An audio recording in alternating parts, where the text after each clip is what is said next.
Hello students, कैसे हैं आप सभी लोग। तो पिछली वीडियो में हमने प्रेजेंट कॉन्टिन्यूअस टेंस के अफर्मेटिव सेंटेंस को पढ़ा था। हमारी इस वीडियो में आज हम पढ़ने वाले हैं प्रेजेंट कॉन्टिन्यूअस टेंस के ही नेगेटिव सेंटेंस को। तो स्टूडेंट्स देखते हैं, जो प्रेजेंट कॉन्टिन्यूअस टेंस होता है उसकी आइडेंटिफिकेशन अर्थात पहचान क्या होती है। जिन वाक्यों के अंत में रहा है, रही है, रहे हैं आदि शब्द आते हैं वहां पर प्रेजेंट कॉन्टिन्यूअस टेंस होता है। तो यहाँ पर हम पढ़ने वाले हैं प्रेजेंट कॉन्टिन्यूअस टेंस का नेगेटिव सेंटेंस। तो नेगेटिव सेंटेंस के कुछ रूल्स होते हैं, उन रूल्स के बारे में हम थोड़ा जान लेंगे। जो नेगेटिव सेंटेंस होता है अफर्मेटिव में पहले ही आपको बता चुका हूं। अफर्मेटिव्स के रूल में मैं आपको बता चुका हूं कि एक वचन कर्ता के साथ जो हमारी हेल्पिंग वर्ब होती है वो इज होती है। बहुवचन कर्ता के साथ हमारी हेल्पिंग वर्ब आर होती है और आई के साथ हम लोग एम का प्रयोग करते हैं और मुख्य क्रिया के साथ आईएनजी जोड़ देते हैं। तो वही सेम रूल हमारे रहने वाले हैं। और जो नेगेटिव सेंटेंस होता है उस नेगेटिव सेंटेंस में एक नया रूल ऐड हो जाता है और वो नया रूल क्या है स्टूडेंट्स, जान लेते हैं। जो नया रूल है वो ये होता है कि नेगेटिव सेंटेंस में हेल्पिंग वर्ब, जो हमारी हेल्पिंग वर्ब होती है अर्थात इज आर एम के तुरंत बाद नॉट लगा देते हैं, तो ये है हमारा अगला रूल। और बाकी के सभी रूल जैसे अफर्मेटिव में बनाते हैं वैसे ही नेगेटिव में बनाएंगे। छोटा सा चेंज है कि हेल्पिंग वर्ब के तुरंत बाद नॉट लगा देते हैं। तो अब यहाँ पर हमारा फॉर्मूला क्या बन जाएगा स्टूडेंट्स, देख लेते हैं एक बार फॉर्मूले को भी।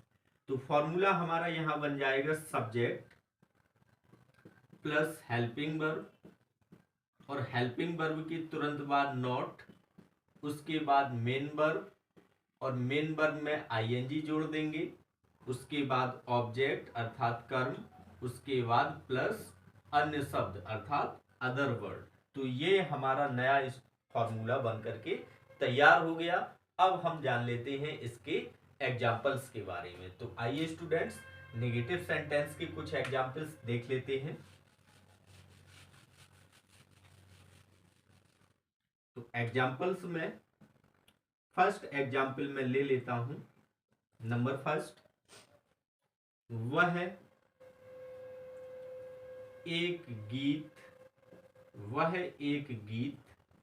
नहीं गा रही है।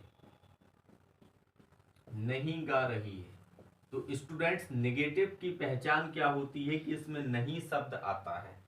तो वह एक गीत नहीं गा रही है, तो सबसे पहले क्या लगाएंगे, सब्जेक्ट। चूंकि रही है इसलिए सी, ये फीमेल सब्जेक्ट है इसलिए वह की अंग्रेजी सी आएगी। सी, उसके बाद तुरंत बाद हेल्पिंग वर्ब और एक वचन सब्जेक्ट है इसलिए हेल्पिंग वर्ब आएगी यहाँ पर इज। और मैंने क्या बताया कि हेल्पिंग वर्ब के तुरंत बाद हम लगा देते हैं नॉट, तो सी इज नॉट। अब मेन वर्ब क्या है, गाना, तो गाना होती है सिंग और मेन वर्ब के साथ चूंकि आईएनजी लगाते हैं तो singing. She is not singing, क्या नहीं गा रही है, गाना। तो गाना होता है सॉन्ग, तो सिंगिंग द सॉन्ग। तो सेंटेंस हमारा बन जाएगा she is not singing the song. देख लेते हैं हमारे एग्जाम्पल नंबर सेकेंड को। एग्जाम्पल नंबर सेकेंड, वह एक पत्र नहीं लिख रहा है। वह एक पत्र नहीं लिख रहा है। अब यहाँ पर जो वह है वो एक मेल पर्सन है इसलिए वह की अंग्रेजी यहाँ पर ही। तो ही एक वचन है तो इज, ही इज, और हेल्पिंग वर्ब के तुरंत बाद नॉट, उसके बाद मेन वर्ब की अंग्रेजी लिखना अर्थात राइट, और राइट के साथ हम क्या लगा देंगे, आईएनजी, तो ये हो जाएगा राइटिंग। तो ही इज नॉट राइटिंग, क्या नहीं लिख रहा है, एक पत्र, अ लेटर। तो he is not writing a letter. जान लेते हैं हमारे तीसरे और अंतिम एग्जाम्पल्स के बारे में। तो एक एग्जाम्पल्स और यहां पर हम देख लेते हैं। वे